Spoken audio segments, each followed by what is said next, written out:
weeks ago about a pair of tights, and I got a lot of good comments on my legs there, so I really appreciate that. Weirdly enough, I got more comments about this jacket, so I guess we're gonna have to talk about the jacket today. Let's do it. All right, so before we dig into the features, I want to mention a little bit about the name. A lot of you guys told me that looks like the Fjallraven fleece jacket. You're sadly mistaken, and so was I. I didn't check the name until recently. So this is actually the Polar fleece jacket, and there's a couple of significant differences. First off, that you can tell by just looking at it, is you see the strings here. See if I can pop up the Fjallraven fleece jacket. You can see that there's a different type of strings there. Then you see the next thing is probably the inside here. It's so much thicker and so much warmer, and that also gives a little bit of result on the weight. I think the Fjallraven fleece jacket is around 550 grams, where this one lands in at 800 grams. So there's some significant differences there. All right, let's dig into the features. So the first feature is obviously no big surprise. This is not something that you want to run around in, but it's a perfect mid-layer for those Arctic conditions or polar conditions, or when it's really cold outside. Right now it's obviously too warm, but we'll get into why I'm wearing this jacket and this hat in a minute. I'm just having a t-shirt underneath here. Obviously, if you were on an expedition or an Arctic adventure, you would have a base layer and, you know, wool base layer and, you know, other things around that. But just now, like this, it's already really warm. Can't say that enough. All right, let's dig into the next thing. And that thing is the hood. You see there's also the same material on the inside of the hood. So it's really warm, and you can obviously adjust it from here if you need to do so. I'd say there's plenty of room for a cap if you're wearing that, which you probably are, if you're in a condition where you want to use this one.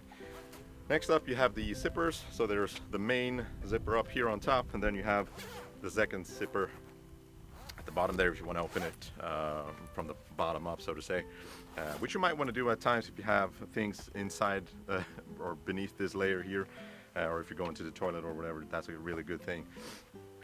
Continuing on zippers, both pockets on the sides here, zippered. Really nice thing if you're like now, I have just phone and car keys here.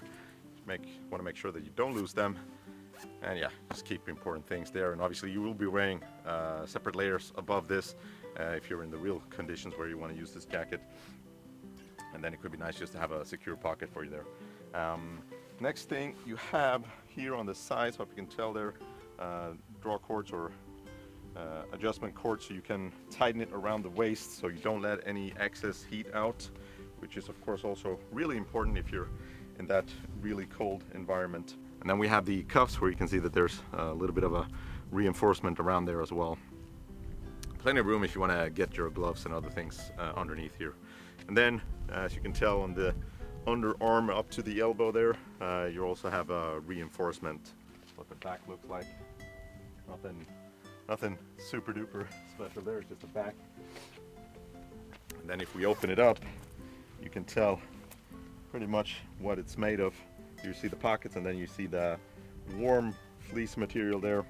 And this obviously goes all the way out in the arms as well. So this one is really built to keep you warm. Take a closer look here up top. You see that you have obviously the same reinforcement as you have on the cuffs, but also a little extra sort of cover here goes up. So if you have a hairy chin or a beard, doesn't get stuck in here, or when it's cold outside, this could be really annoying, but they prevented that. So this is you don't notice it because it doesn't pull your beard, and yeah, that's the feature there. So it's really nice, it's comfortable. I'll just stand here somewhere and pretend to be contemplating on the big mysteries of life while you guys check out the features of this jacket or the technical specs.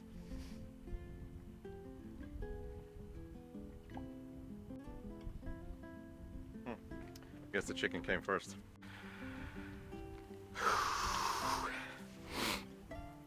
All right, thank you guys so much for watching this video. Drop some comments down below on what you think about this jacket, or where you would like to use it.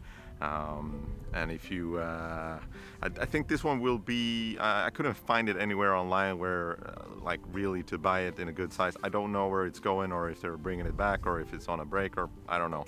But I hope you guys can find it. It's really warm, and if you're in the northern parts of the world or the colder parts of the world, this is a really good jacket. So why am I wearing this jacket and this hat right now? Well, that's because as soon as this video is over, I have to go into the water here, and you can rest assured that I cleaned the entire house and I fixed my car that's not even broken, and filmed this video before I want to go into the water here. So yeah, we can there's time for us to stay and talk about how things are. Yeah, hope everyone is good. It's not that I'm afraid of cold water or anything like that. It's just that I really don't like swimming. That's my thing. So yeah. Yeah, I guess we should, yeah. See you guys in the next one.